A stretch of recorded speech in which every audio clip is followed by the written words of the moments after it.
नमस्कार, ज्ञान से इंस्पायर केमिस्ट्री टेक के इस वीडियो में आपका स्वागत है। आइए दैनिक जीवन में रसायन के अंतर्गत कुछ दैनिक जीवन से संबंधित प्रश्नों पर हम चर्चा करते हैं। तो प्रश्न इस प्रकार से, कृत्रिम मधुरक क्या है, दो उदाहरण दीजिए। आइए इस बिंदु को हम जाने, कृत्रिम मधुरक क्या होते हैं। तो ऐसे रासायनिक संश्लेषित पदार्थ जो केवल मिठास तो उत्पन्न करते हैं किंतु इनका कैलोरी मान शून्य होता है, कृत्रिम मधुरक कहलाते हैं।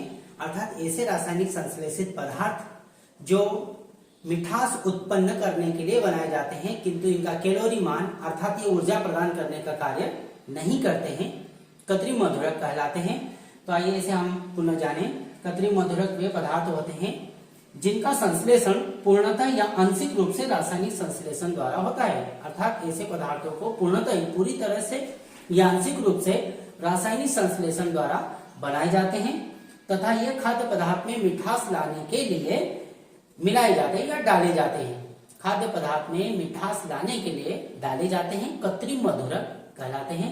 खास करके ये जो कृत्रिम मधुरक होते हैं इनका उपयोग डायबिटीज के पेशेंट के लिए प्रयुक्त होता है।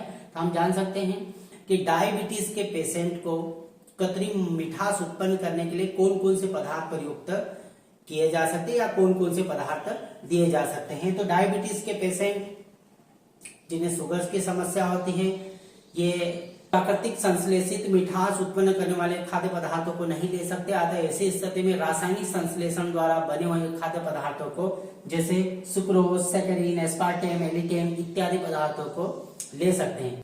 हम इसको इस प्रकार से भी कह सकते हैं कि डायबिटीज के पेशेंट को कृत्रिम मिठास उत्पन्न करने के लिए कौन कौन से पदार्थ मिठास या मीठाकारी पदार्थ के रूप में दे सकते हैं। तो सुक्रोज, सैकरीन, एस्पार्टेम, एलिटेम इत्यादि पदार्थों को डायबिटीज के पेशेंट को मीठाकारी या कृत्रिम मिठास उत्पन्न करने वाले पदार्थों के रूप में दे सकते हैं। इस प्रकार से हमने दैनिक जीवन में रसायन के अंतर्गत कृत्रिम मधुरक या स्वीटनर्स क्या होते हैं इसको उदाहरण के माध्यम से जाना। Thank you.